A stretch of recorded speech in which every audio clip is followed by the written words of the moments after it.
안녕하세요, 딩몬입니다. 지금부터 7월 5일 수요일에 딩몬이 이야기를 시작합니다. 자, 오늘은 지금 프랑스가 위험한 이유, 대규모 시위에 대해서 준비를 해봤어요. 뉴스 보신 분들도 계시겠죠? 진짜 프랑스가 아주 난리가 났어요. 일단 프랑스 전국 곳곳에서 한 일주일째 시위가 열리고 있는 중인데요. 가장 큰 문제가 뭐냐면요. 평화적으로 분명히 시위가 시작을 했는데 이 시위가 점점 폭력적으로 변하고 있다는 거예요. 분노한 시위대는 학교나 스쿨버스, 혹은 소방서 이런 곳에다가 불을 지르고 있고요. 또 애플 매장이라든지 아니면 나이키 매장 이런 데 갑자기 들어가가지고 물건을 집단으로 훔치는 절도 행위까지 생기고 있대요.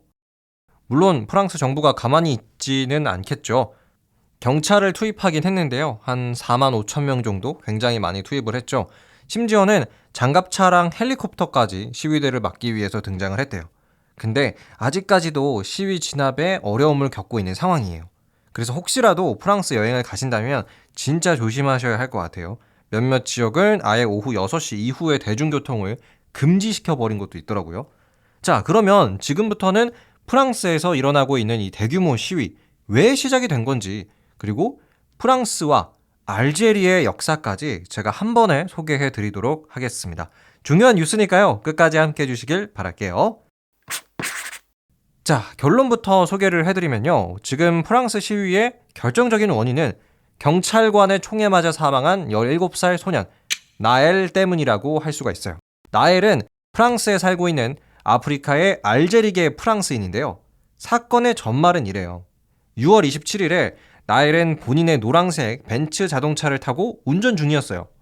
그러다가 버스 전용 차로에서 좀 과속을 해가지고 프랑스 경찰한테 걸린 거죠. 근데 무슨 이유인지는 아직 밝혀진 바가 없으나 경찰에 차를 멈추라라는 요구를 나엘이 듣지 않고요. 차를 몰고 빠르게 도망을 갔어요.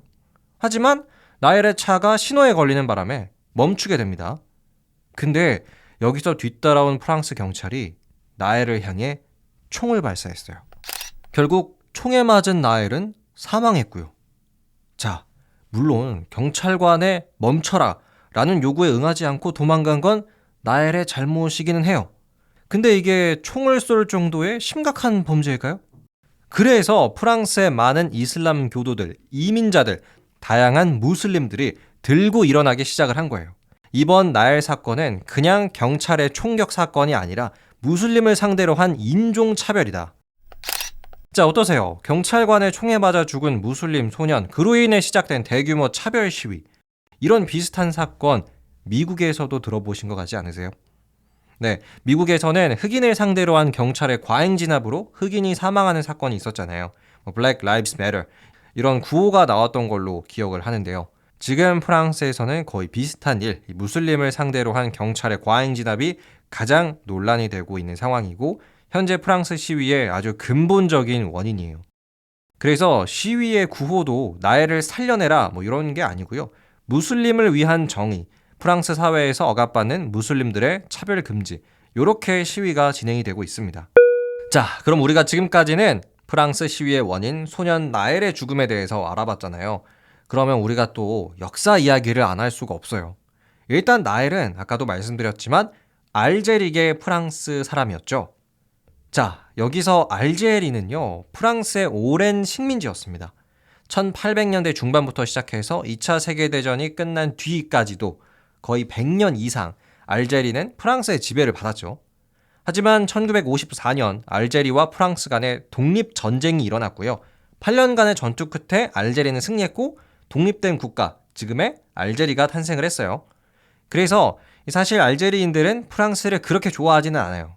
전쟁을 하면서 또 프랑스가 알제리인들을 굉장히 많이 죽였거든요. 근데 또 여기서 아이러니한 게요. 전쟁이 끝나고 나서 수많은 알제리인들이 프랑스로 이민을 갔대요. 알제리에서 일을 구하는 것보다는 프랑스로 넘어가서 거기서 뭔가 다른 일을 해보는 게 훨씬 낫다라는 판단을 한 거죠.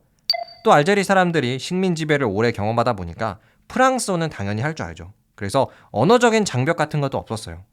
하지만 가장 큰 문제는 이민을 온 알제리인들에게 프랑스 사회, 그렇게 녹록하지가 않았다는 거예요. 왜냐하면 프랑스 사회는요, 기본적으로 고등교육을 중요시 여긴대요. 근데 알제리인들의 교육 수준이 그렇게 높을 수가 없죠. 그러다 보니까 프랑스에서 좋은 일자리를 갖는 건 하늘의 별 따기였습니다. 그리고 가장 중요한 문제가 하나 더 남았죠. 종교적인 갈등이 있어요. 알제리는 대부분 이슬람을 믿는 무슬림이고요. 프랑스는 가톨릭 국가다 보니까 이런 극과 극의 종교적인 차이도 커요. 그래서 이번 시위 같은 경우도 평소에 프랑스 사회에 억눌려 왔던 이민자들 혹은 무슬림들의 분노가 터진 게 아니냐라는 이야기도 나오고 있는 상황이고요. 자, 그러면은 우리가 마지막으로 딱 하나만 더 알아보도록 할게요. 왜 프랑스 경찰관은 총을 쐈을까요? 자, 그 원인은 2015년 있었던 파리 테러 사건이랑 관련이 있는데요. 2015년 11월 파리에서는 이슬람 급진주의 무장단체 IS가 자살폭탄 테러, 총기 난사 이런 엄청난 테러를 아주 동시다발적으로 일으켰어요. 그래서 130명 이상의 프랑스인들이 희생당하는 아주 끔찍한 테러가 있었습니다. 자, 그래가지고 당시 프랑스 정부는 그냥 가만히 있을 수가 없었어요. 어떤 대책을 내놓으냐면요. 경찰관들, 프랑스 경찰관들의 무기 사용, 즉 총기 사용을 조금 완화해 주는 거예요. 다음과 같은 상황에서는 앞으로 망설이지 말고 경찰들이 총을 발사해라. 이렇게 법을 바꿨는데요. 어떤 상황에서 이제 총을 쏠 수 있게 됐냐면요. 테러나 대량 살상무기 공격의 위험이 있을 때, 무장한 범죄자가 도주할 때, 인질을 잡거나 무장한 집단과 충돌할 때, 이렇게 몇몇 상황에서는 경찰관이 총을 쏠 수가 있습니다. 근데 이 판단을 누가 해야 되냐? 바로 경찰관 본인이 해야 돼요. 그래서 이번 나엘 사건 같은 경우에도 이 경찰관이 총 자체를 겨눌 수가 있었던 게 예전 2015년 때 있었던 파리 테러 사건과 관련이 있다고도 해요. 자, 프랑스의 마크롱 대통령은 시위가 정점을 지났다라고 발표를 하긴 했었는데요. 아직까지는 어떻게 이게 끝이 날지 기다려봐야 할 것 같아요. 저는 오늘 이런 이야기를 하면서 좀 그런 생각이 들었습니다. 확실히 같은 나라에서 종교와 인종이 다른 사람들이 모여 사는 게 마냥 이상적으로 그렇게 쉬운 것 같지는 않구나라는 생각을 많이 했어요. 양쪽 모두에게 힘든 일이 될 수 있기 때문에 정말 신중하게 결정을 해야 되는 일이 아닐까 이런 생각도 드네요. 자, 그럼 오늘의 프랑스 시위 이야기는 여기서 마쳐보도록 하겠습니다. 여러분은 이번 사건을 들으시면서 어떤 생각을 하셨나요? 댓글로 여러분의 생각도 들려주시고요. 저는 더 재미나고 유익한 이야기로 내일 다시 돌아오겠습니다. 감사합니다. 안녕히 계세요.